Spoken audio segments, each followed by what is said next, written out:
Vous repartez sur... Bonjour à tous. Je Ouais. lance bonjour. Ouais. Vous repartez sur une dynamique très positive. Le dernier match contre Sochaux, effectivement, a montré une belle capacité de réaction. Est-ce que c'est quelque chose que vous étiez pas assez souvent allé chercher là, tout au long de cette saison et qui redonne confiance aussi de se dire qu'on peut remonter le score Oui, exactement. Franchement, sur le match de Sochaux, on a eu la capacité à pouvoir réagir en deuxième mi-temps. À la fin du match, on se dit même qu'on n'est pas passé loin de faire de partir avec 3 points. Donc c'est quelque chose qu'on n'a pas su faire depuis un moment, depuis le début de saison. Donc là, sur ce match-là, on repart un peu déçu, mais au moins on repart avec le sentiment de se dire que voilà, les gars, tout est possible, peu importe le scénario qui va se passer. On est capable, on est une bonne équipe, on a confiance en nous, on a retrouvé cette dynamique là, depuis 2-3 matchs. On a fait une bonne mi-temps au Red Star, mais ça n'avait pas suffi. Derrière, on est allé gagner à Villefranche. On a montré que le groupe tout le monde pouvait répondre présent. Ensuite, on a eu cette victoire à domicile contre Gaulle. Et derrière, ce match assez complet à Sochaux, malgré tout. Alors, on ressort avec un point, mais avec beaucoup de satisfaction. Qu'est-ce qui amène à cette métamorphose, on a envie de dire? Est-ce que c'est l'électrochoc effectivement d'un changement de coach? Est-ce que c'est le discours ou est-ce qu'il y a eu aussi des changements peut-être sur le terrain, des changements je pense déjà que nous, les joueurs, déjà, on a eu quand même une grosse part. Parce qu'aujourd'hui, si le président a décidé de changer de coach, c'est qu'il n'y avait pas les bons résultats sur le terrain. Donc nous-mêmes déjà, on savait qu'il fallait qu'on montre un tout autre visage. Et donc aujourd'hui, on sait qu'on est capable du meilleur comme du pire, mais on essaye de vraiment s'appuyer sur les derniers résultats positifs qu'on a. Et après, avec ce nouveau coach qui est venu, il apporte cette grinta qui nous manquait. On arrive à récupérer beaucoup plus de ballons, beaucoup plus haut. On essaye d'être beaucoup plus agressif. Et voilà, aujourd'hui, on va s'appuyer sur ces bases-là pour préparer ce match de demain. La méthode, elle est très différente ou il y a des similitudes? Il y a beaucoup de similitudes. Parce que ce qu'il demande aujourd'hui le coach Aber, c'est ce que demandait Réginald Ray. C'est juste que nous, on n'avait peut-être pas la tête à l'endroit par moment. Donc c'est pour ça que je pense que c'est 50-50. Donc on a aussi notre part de responsabilité sur le changement de coach et sur les résultats, vu que c'est nous les acteurs. Mais c'est pas compliqué ce que demande un coach en général. Il demande à ce qu'on soit agressif, il demande à ce qu'on joue libéré, il demande à ce qu'on joue sans pression.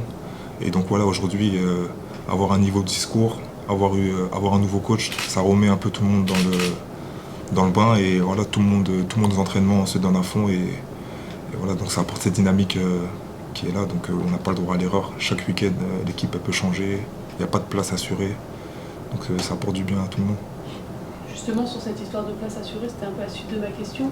Il y a certes des similitudes dans la méthode, on entend bien, mais il y a aussi eu des choix et des changements qui, sur le terrain, peut-être peuvent changer un peu le jeu. Et je pense notamment, ce qui vous concerne, sur la charnière centrale, vous avez changé de coéquipier. En milieu de terrain aussi, on a une autre paire, et vous, ça peut aussi influer, j'imagine, le milieu de terrain, fortement, votre façon de vous sentir sur le terrain. Ça, vous le sentez, ça amène une différence là dans le jeu, d'avoir changé la paire de charnière centrale, d'avoir changé cette paire de milieu de terrain? Non, franchement, je trouve pas de différence. Je trouve qu'aujourd'hui, n'importe qui peut être à la place de n'importe qui. Et je pense que c'est plutôt sur l'animation globale de l'équipe, ce que le coach demande. Donc aujourd'hui, on est 4 au poste, au milieu ils sont 4 aussi. Et je pense que ça soit Edwin ou Mathieu, ou moi ou Théo, ou Harold ou Paul, tout le monde est capable aujourd'hui d'être là et de répondre présent et de répondre présent sur le terrain. Donc sur l'animation, je pense pas.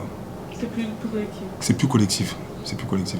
Et vous, d'un point de vue individuel, par contre, le fait d'avoir changé de coéquipier direct, on sait que la paire de la charnière centrale, c'est quand même beaucoup d'automatisme, d'habitude, etc. Est-ce qu'il y a eu des choses à reprendre un petit peu, une confiance à reconstruire, ou ça se fait assez... Non, ça se fait naturellement. Ça se fait naturellement. Après, maintenant, Paul, c'est quelqu'un d'intelligent, donc c'est quelqu'un qui sur tous les matchs où les coachs ils lui ont donné confiance, il a toujours répondu présent.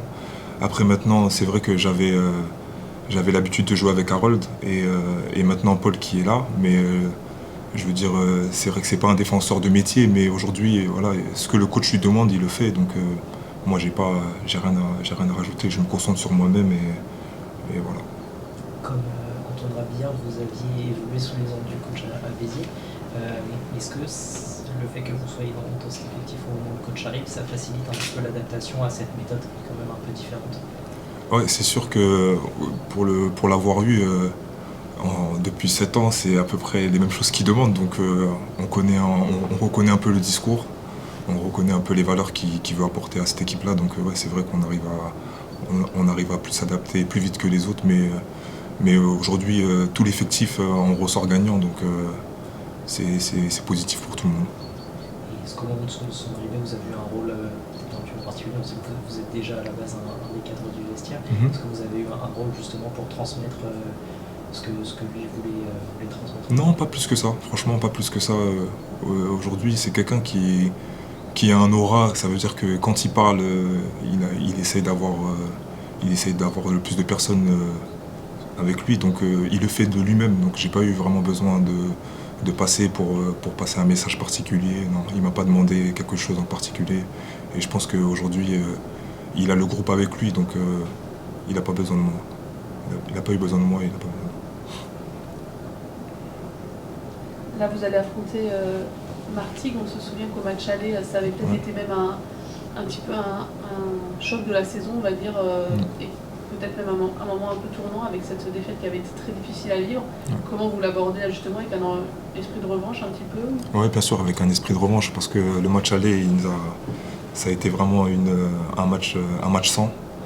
On a bien appris du match aller. Aujourd'hui, on a encore revu toute la semaine tout ce qu'on n'avait pas bien fait. Donc on a encore le match aller en travers de la gorge. Et limite, on n'a pas besoin de discours pour aller sur le terrain. On sait qu'on a perdu 4-0 à l'aller. Et après, on veut retrouver ce stade Marie-Marvin et essayer d'emballer tout le monde pour pouvoir enchaîner sur la dynamique qu'on a. C'est bon? Ok, merci. Ok. Merci à vous. Allez, bonne journée à tous. Merci, bonne journée. Merci, à demain.